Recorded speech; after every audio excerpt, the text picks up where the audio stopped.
Assalamu alaikum wa rahmatullahi wa barakatuh. Alhamdulillah wa salatu wa salam ala Rasulillah amma ba'd.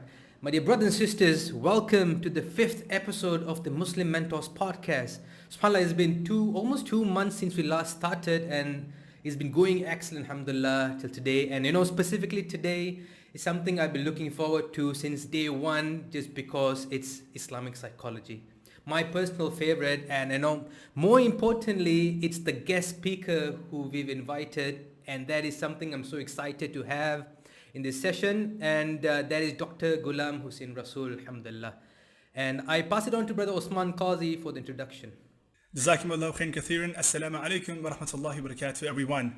Yes, the topic is very interesting, and Alhamdulillah, finally we have today with us Professor Ghulam Hussein Rassool, Alhamdulillah.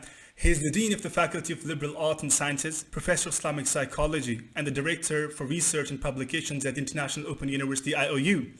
He is an international consultant and facilitator with proven expertise in mental health, addiction, and psychology. He has worked as a consultant in many countries in the world, including Brazil, Mauritius, Hong Kong, Malta, and the UK, for governmental departments, academic institutions, and NGOs. Professor Ghulam Hussein Rassool is one of the leading academics in the areas of Islamic psychology and involved in the development of the first certificate course in Islamic psychology in Pakistan. He is a fellow of the International Association of Islamic Psychology and the Royal Society of Public Health and other professional associations. He is an author, editor of 10 books and has published over 100 papers and reviews in peer-reviewed journals. He also works as a part-time Islamic psychotherapist. Sheikh Ghulam Hussein Rassool, great to have you here. How are you doing? How's your day? Alhamdulillah. Thank you for inviting me to this interesting podcast. And Alhamdulillah, I'm very well, and good to see all of you. And so let's take it from there. Likewise, inshallah. It's an honor, Doctor. It's an absolute honor. And inshallah, we'll dive directly into the questions. So, Dr. Rassool, in psychology, we have multiple perspectives, even from the secular side, Islamic perspective, and different approaches. So, one of the questions, a lot of the audience, especially myself, would have is, what is Islamic psychology in summary, and how is it different to secular psychology? That's a very complex question, but I'll try to sort of summarize it as quickly as I can. I think to understand what is Islamic psychology, we need to understand what is psychology itself. When we talk about psychology, I'm talking from a sort of Judeo-Christian tradition. That means that the definition, the acceptable definition, nowadays is that it is scientific study of human behavior and experience. Now, it's a multifaceted sciences, and it deal with the nature of human behavior and experience. Now, if you look at the word itself, etymologically, the word psychology means the science of the soul. And that is psyche, the part of the psyche mean, breath, spirit, or soul. And the logia, which is Greek, mean study, mean study of, mean origin of, or research of, anyway. So when we talk about psychology from a secular point of view, it has gone through several stages in its evolution.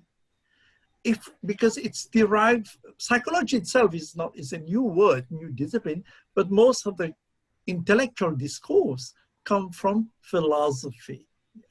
So if we look at it from philosophical discussion or intellectual discourse, we found this particular definition was, the study of the sort of a soul or spirit.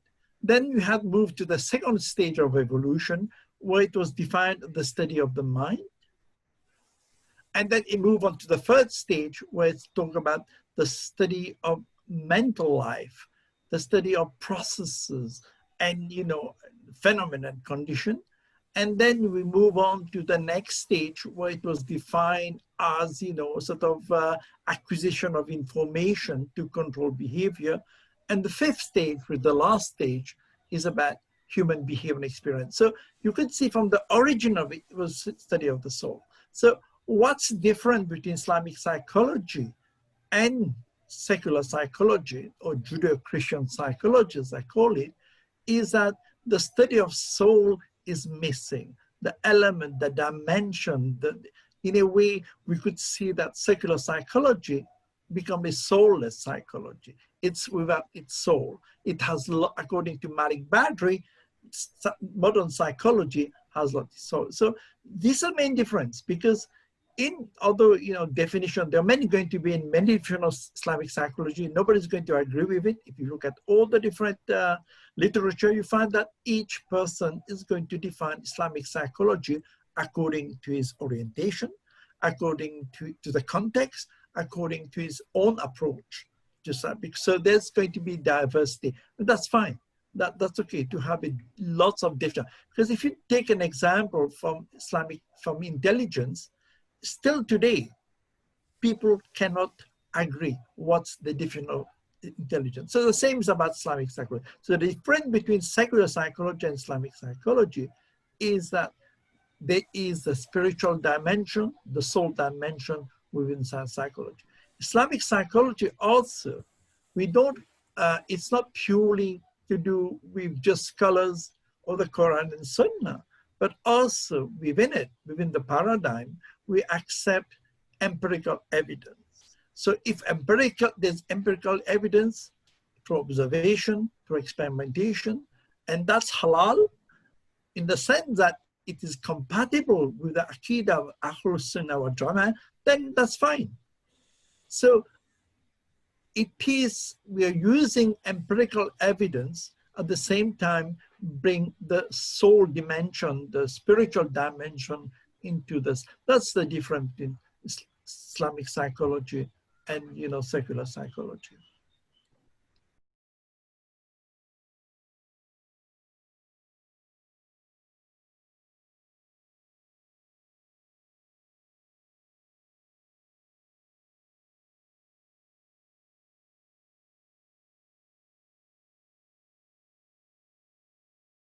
What I'm understanding, Dr. Rassool, is that we don't leave behind even the secular psychology. There are scientifically evidence-based approaches. That is something as Muslim we don't neglect or leave behind. We take them as long as it is upon the Quran and Sunnah. Right? That's what I'm understanding from your answer. Yeah, that's what I'm saying. That some people think that if we are Islamic psychology, we just being Islamicize everything. Even Malik Badri say, how can we Islamicize, anatomy? How can we Islamize physics? We can't, The only way you can Islamicize is understanding human behavior. It's about human nature, about the fitra, this we can Islamicize. So about human nature. So what we look at, the perspective we have is to look at, we take, a sort of, our religious belief and practice into consideration, and also the Sunnah as well, into consideration when we try to understand human behavior and experience. So the Quran, Hadith, the Sunnah, but also from classical Islamic scholars and contemporary scholars. InshaAllah. Sheikh, a little question here. We spoke about a person's orientation, and then that's how his definition of Islamic psychology is going to be. And so we find a lot of different understandings within the Islamic domain. You see, we have Sufis, we have other methodologies. So how do we differentiate the correct method when it comes to our own multi understanding or comprehensions of Islam itself? I don't think one can, because the problem is that each person, each school of thought would have a different perspective. For example, even in main psychology, we have different school of thought. How Freud, how Erickson, how Watson and other psychologists, they look at from a humanistic point of view, a behavioral point of view, or a psychoanalytic point of view, existent point of view. So it's common. I think the same thing is happening with Islamic psychology, that people, their different approach. Maybe we have the same end, the outcome is the same, but going to different routes. But it's called, because each person, if you look at there's some model which bring a lot of Sufi ideology, especially Al-Ghazali work. There are others who purely Sufism, there are others a mixture of everything. So there's some eclecticism. I think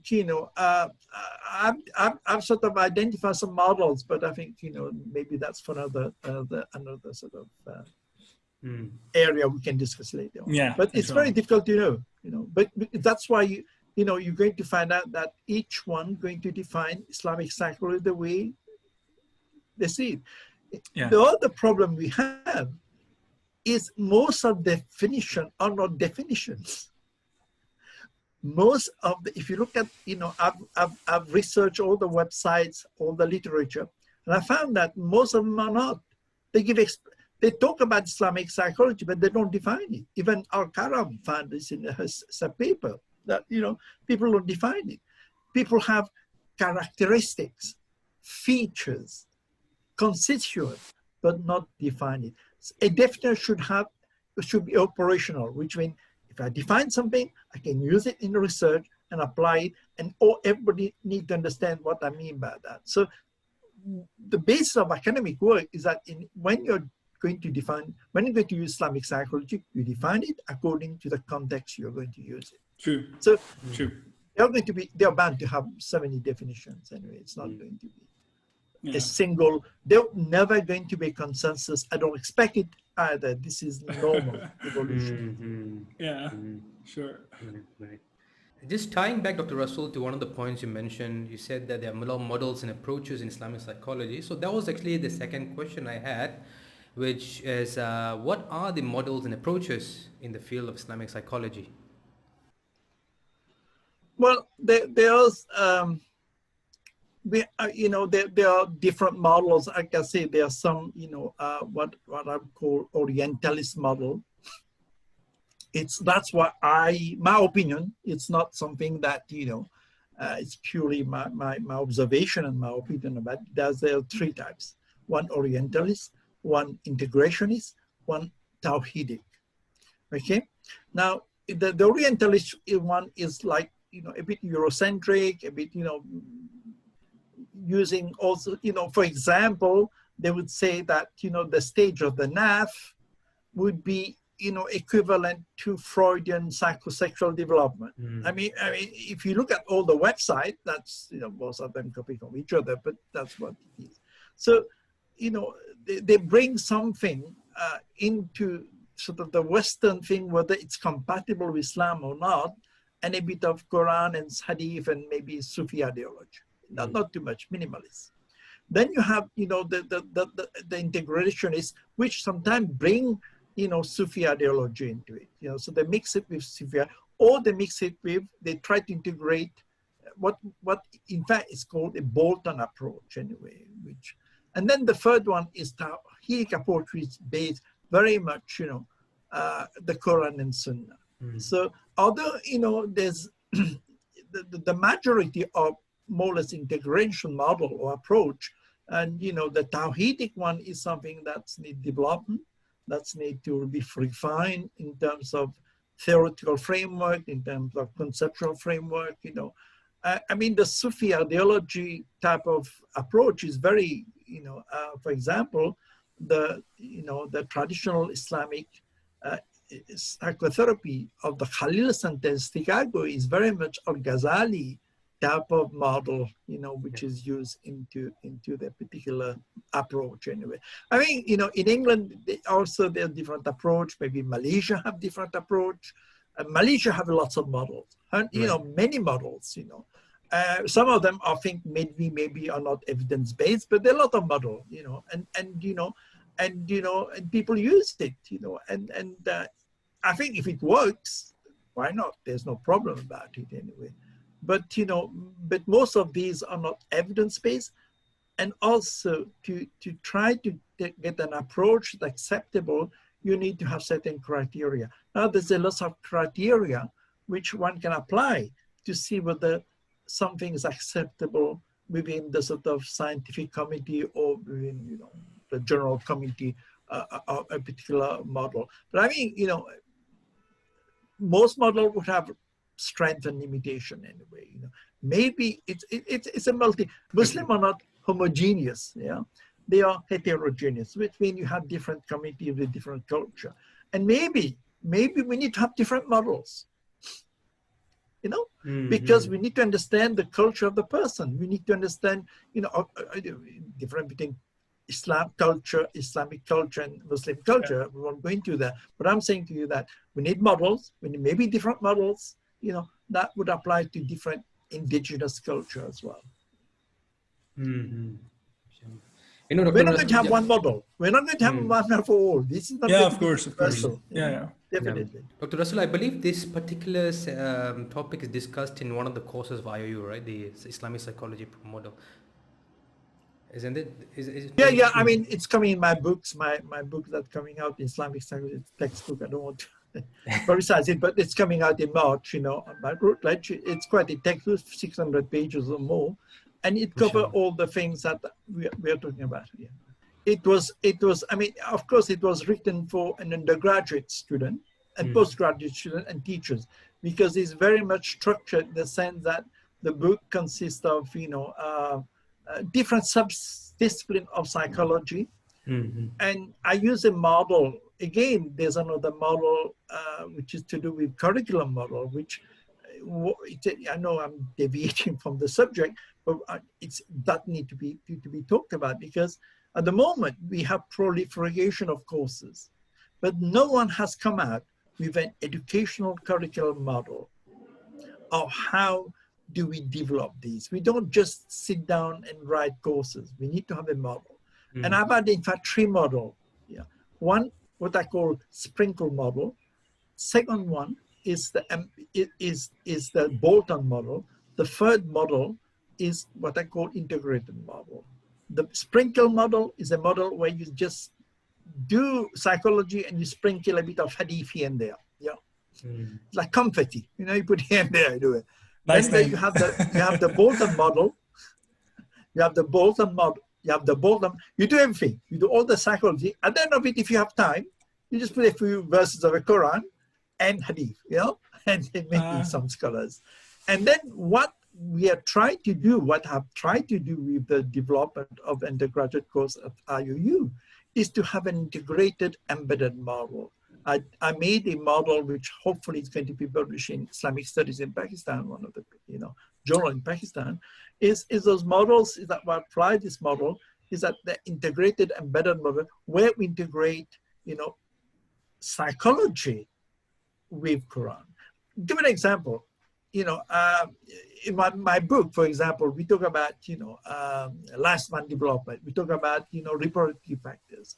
We talk about attachment. We talk about when conception comes first. Is it conception comes first when the fluid or mix, or conception comes first when the soul enters the body? Now, so we talk about it from a empirical evidence, but also we talk about it from a Quran and Sunnah as well. MashaAllah. And the consensus of the scholars as well. So that's what I mean, integrated. So when you talk about breastfeeding, you're talking about breastfeeding, the benefit of it, but also you're talking about breastfeeding in the sense of WHO, what the World Health Organization said, but also you're talking breastfeeding according to the hadith or sunnah. So this is what I call integrated model. Right. I was just thinking, Sheikh, for the general audience, of course, this was something specific for the psychology interested audience, of course. Just want to ask something in general.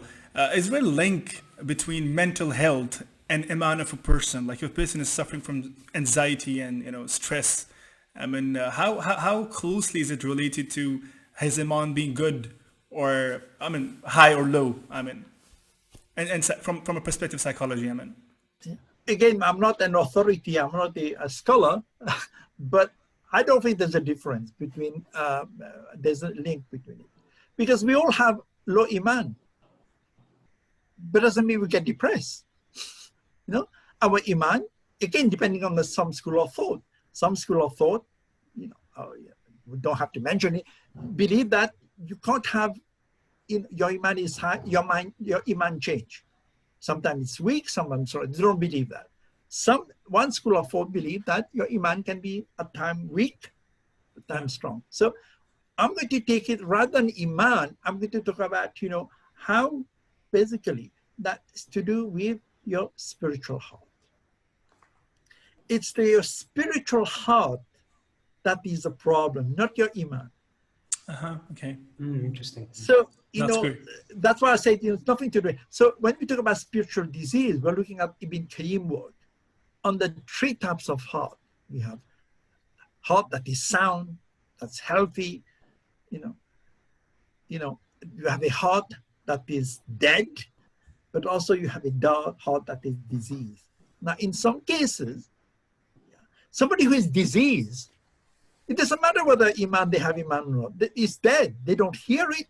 Surah Baqarah, they don't hear it. They're deaf, dumb, and blind anyway about, about the Quran, about, the teaching of the Quran and also Sunnah. So these are not the people. The people probably have a problem would be the disease heart. Their heart have a disease. Yeah. This type of heart is living, but has some deficit, has some faulty line, which is inherent, in it. It's based on, basically, according to Ibn Qayyim, on two dimensions. On one hand, it has sincerity, towards same reliance upon Allah and so forth. At the same time, the heart is craving for dunya, craving for lust, craving for pleasure. So it's got a disease, and it's there's jealousy, arrogance. There's a lot of problem with it. So what I would say that, yes, maybe there's a relationship between a weak heart or diseased heart and probably developing spiritual problem, and depression and so forth. That's the way I would look at it rather than pure Iman. And so let's suppose a person is facing such issues. So what advice do you have from an Islamic psychology perspective? Also from a purely Islamic perspective and also from an Islamic psychology perspective, how do you advise this person? It's going back to the basic. There's nothing extra about it. You don't have to do 100 nawafil, or fast every day, No, go back to the basic. Go back. What the word is detoxification. Yeah. It's to detoxify your soul, Or, I think the author Zaragoza mentioned about, purification of the soul. What is known as tazkiyah and nafs. Tazkiyah and nafs. Purification of the soul. I tend to use the word detoxification. It's like you have some, from a biological terms, you have some sort of problem, some sort of, bad virus, and you need to get rid of it. True. So true. So it's going back to that. It's going back to the Quran, to the Sunnah, going back to read the Quran, reflect on it. It's going back to basic, practice, reflection. So it's not, I'm not talking about mindfulness. I'm not talking about anything to do with Islam. I'm talking about purely Islamic. The Quran and Sunnah give us a lot of examples of spiritual intervention. Maybe when ruqya, in some cases, maybe your ruqya may be useful, but based on the Quran and Sunnah, not on, ruqya, yukra, shikiriya, they call it anyway, There's ruqya, which is purely based on shirk. Oh, yeah, true. So what I'm understanding, Dr. Rassool, let's say, is there a possibility of someone developing their mental illness to a clinical level where they might need different intervention in addition to what you have shared so far? Oh yeah, of course. We know from the hadith that Allah has because a lot of diseases, but also there's treatment apart from death. So what we're saying that what Sheikh Uthaymeen and many other scholars mentioned that if you have a problem with mental illness, you should seek medical treatment, or you should seek psychiatric treatment, psychological treatment, or psychotherapeutic treatment, depending on the severity of your problem. At the same time, you can do it parallel in terms of even ruqya. I recommend ruqya for all my patients.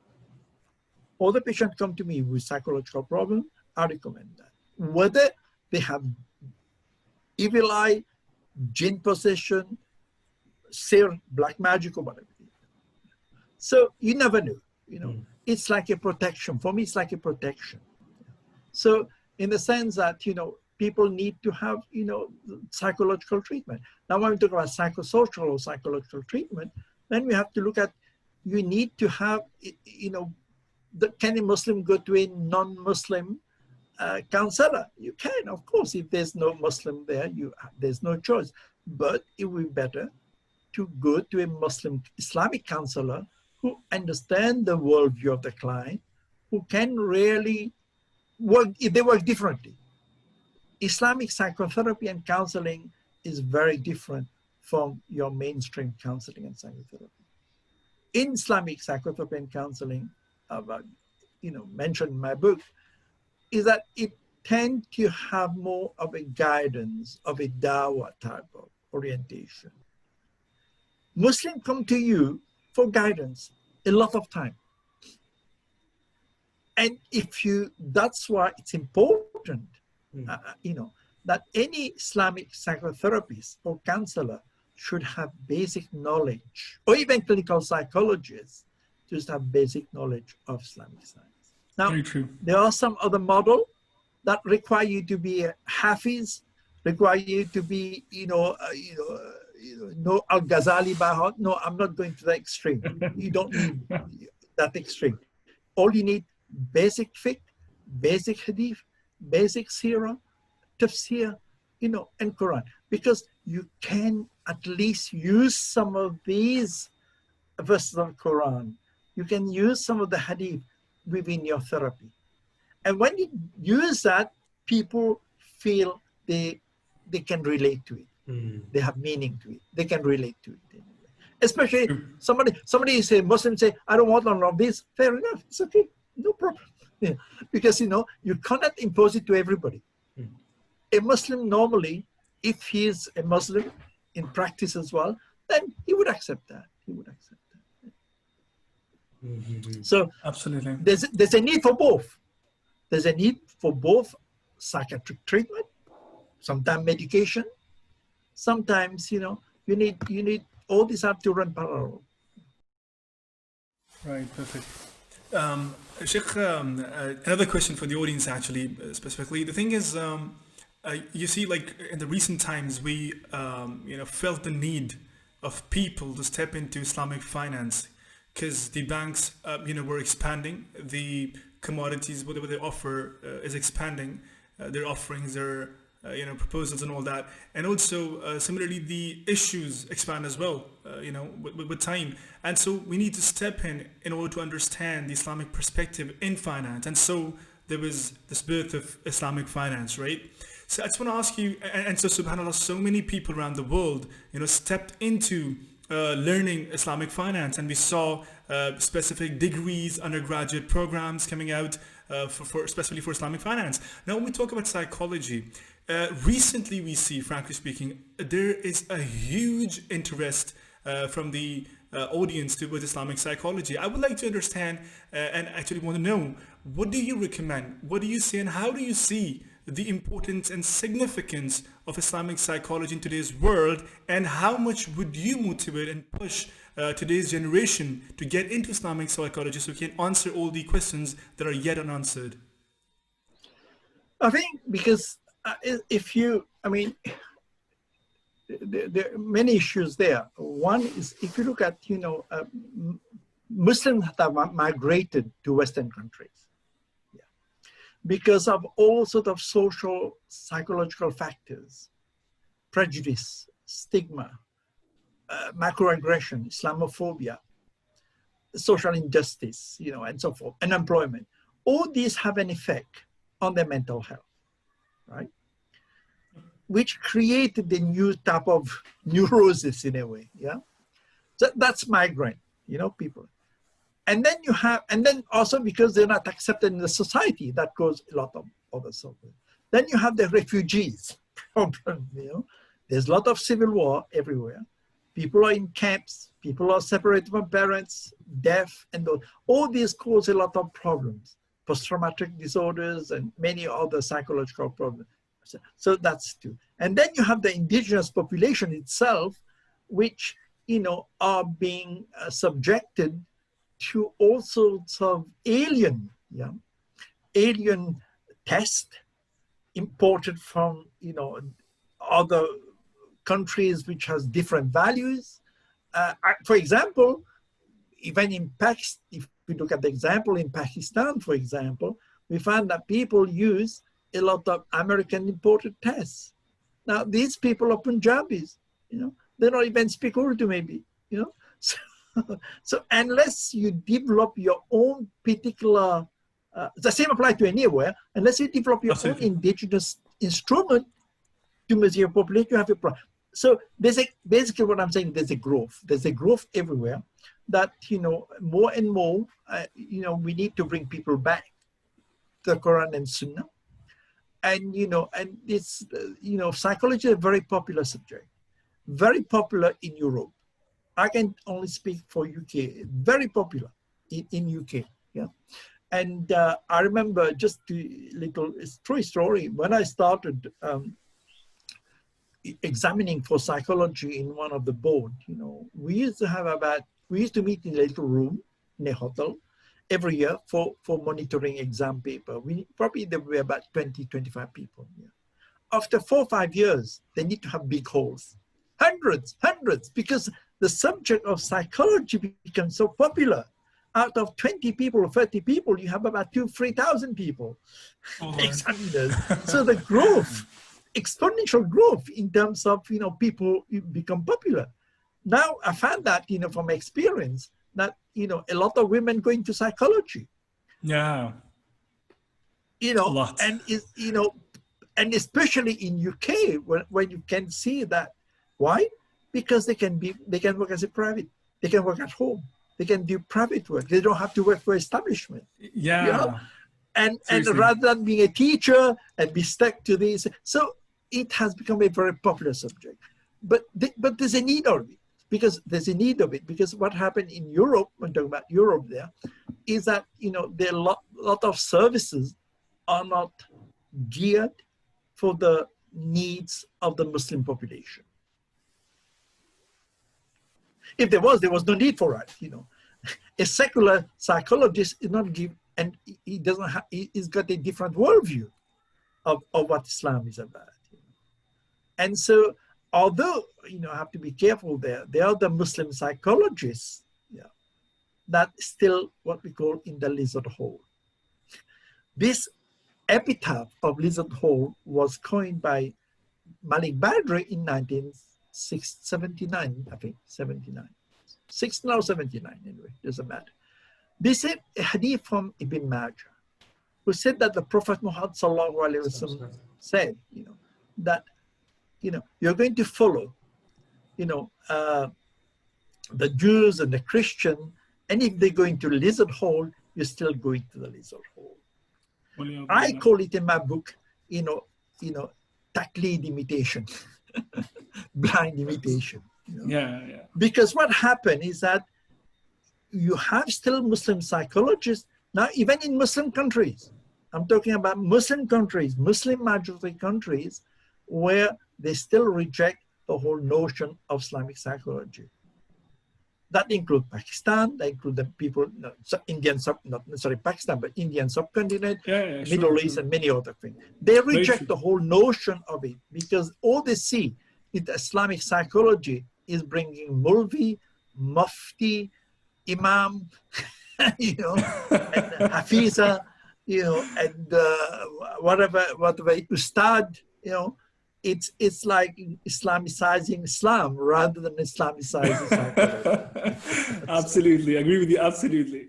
So we have a lot of challenges in terms of Islamic psychology. Not only we have challenges from the secular people, but we have challenges from within, the enemy from within. From Muslim psychologists. Absolutely. I've come across that all the time. Why are you teaching this rubbish? This has nothing to do with psychology. And this has not changed.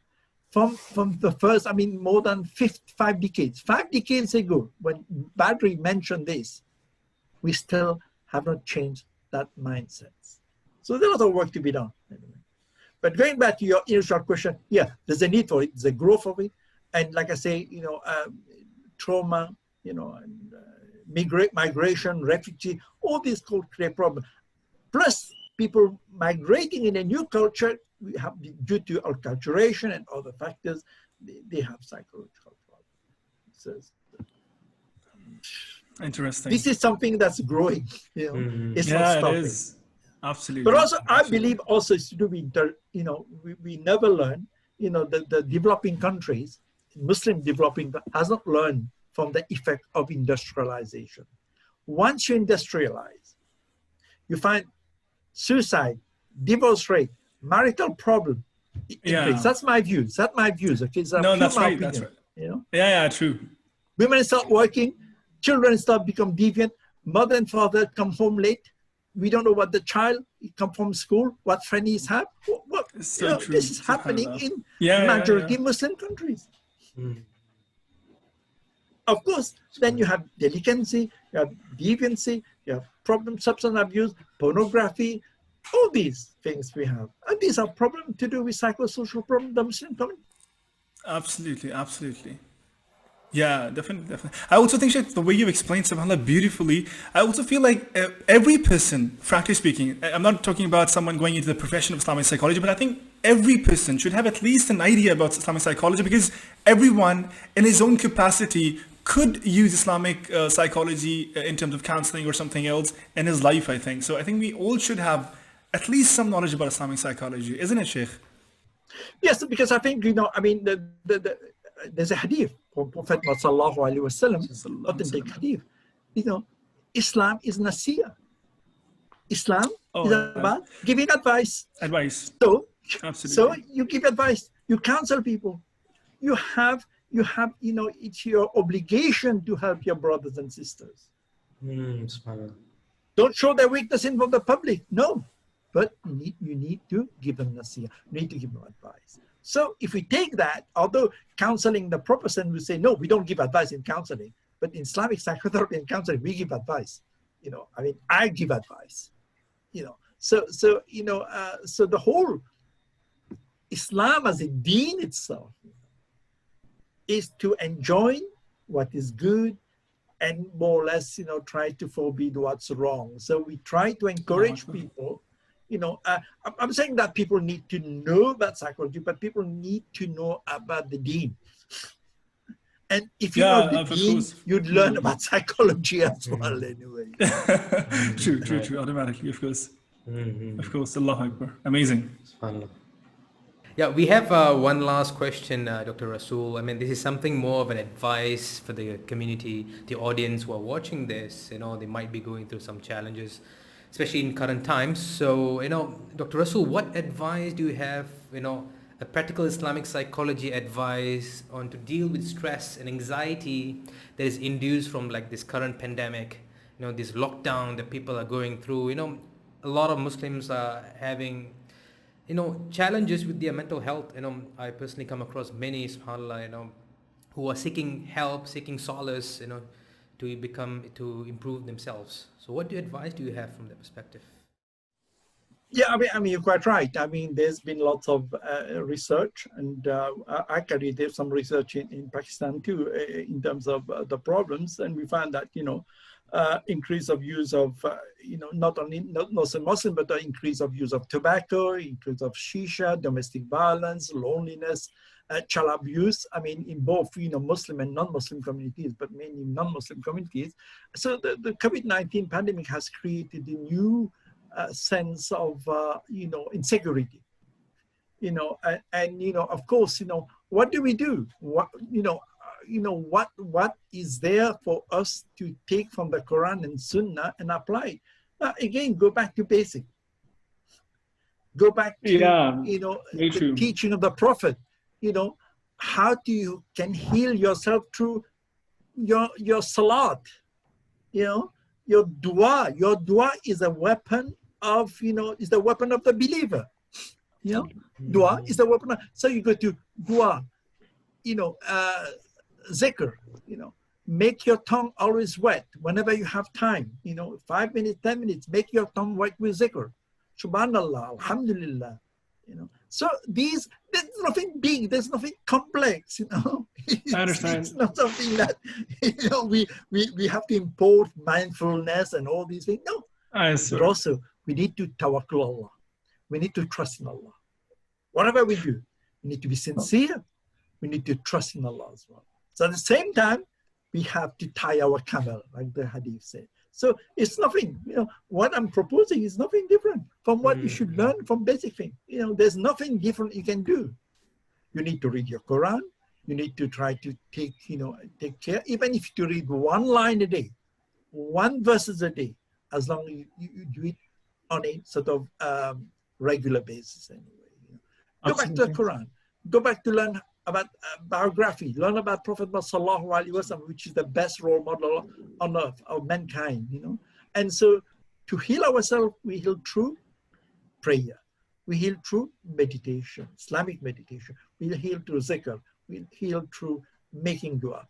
We heal through reading the Quran. It's a mercy and a guidance for mankind. That's what Allah said in the Quran. Quran is a mercy and guidance for mankind. So there's nothing big. There's nothing, fantastic. Amazing. There's no pills, There's no Islamic pills that we can give you. I remember, a very famous blind sheikh, was very good, and unfortunately he died. May Allah bless his soul and give him Jannat Firdaus. He used to say to me, people used to come to me and say, can you give me that dua, that supplication that's going to cure everything, And it's basically the same thing. It's like, people go to doctors, they expect doctors to give them that pill that's going to cure everything. I mean, this is not the reality. True. Trial and tribulation are part of our deen. We are being tested all the time. Allah, like in Surah Baqarah, Allah said, Allah does not give you more burden than you can bear. And so, the burden we have is part of our purification as well. The burden we have, the trial and the depression or the anxiety we have is part of our trial and tribulation, but also part of expiation of our sins as well. That's the beauty of Islam. So Sheikh, the thing is, we have a lot of people out there who intend to join Islamic psychology, want to learn about Islamic psychology. So Sheikh, is there any crash course, or would you recommend someone to take a proper academic path or career path with regard to Islamic psychology? What way should we adhere to? Where should we go? There are a lot of all sorts of programs with regard to Islamic psychology from different universities. Could you please elaborate and assist people watching today's session? How can they go by with regards to understanding Islamic psychology, to learn it as a profession or academically? Thank you. It's a very interesting question, but I think people need to know at the moment it's very limited. Although, there are only 2 universities that probably providing some sort of Islamic psychology at undergraduate level. One of them is International Open University. We've been doing that since 2014. And, our BSc psychology is Islamic psychology. The other institution that doing undergraduate course in Islamic psychology, although the name is not Islamic, it's Rifa International University at the, Rifa Institute of Clinical and Professional Psychology. Now, there are many courses, and there's no other undergraduate course in the world. Mm-hmm. So now, somebody going into clinical psychology and, or teaching-wise, there's very limited prospect now. But in terms of clinical psychology or work as a therapist, of course, you have to do a degree first. Mm. Now, because of the limited, undergraduate course in psychology, which means that, you need to do a degree, which is secular studies. But afterwards, do a diploma or a certificate in Islamic psychology or Islamic psychotherapy. But even that, there's very, very few courses that's happening. There are many courses in the world. They're all 5-day course. They're 6-day course. What I would call professional development course or continuing development course. They are not right. So we are trying to do in one of the university, we're trying to set up, last year I ran a certificate in Islamic psychology for 6 months. And we're hoping to do that online as well. It was great to have you today, subhanallah. Inshallah, let's close the session. We're going to take a lot of your time, inshallah, but we promise that, inshallah, brothers and sisters, we're going to come back with Shaykh Ghulam Hussein Rassool with another beautiful, interesting topic, inshallah, for you guys. Till then, stay tuned. May Allah subhanahu wa ta'ala bless you, ease all your affairs. Barakallahu feekum. Wassalamu alaikum wa rahmatullahi wa barakatuh.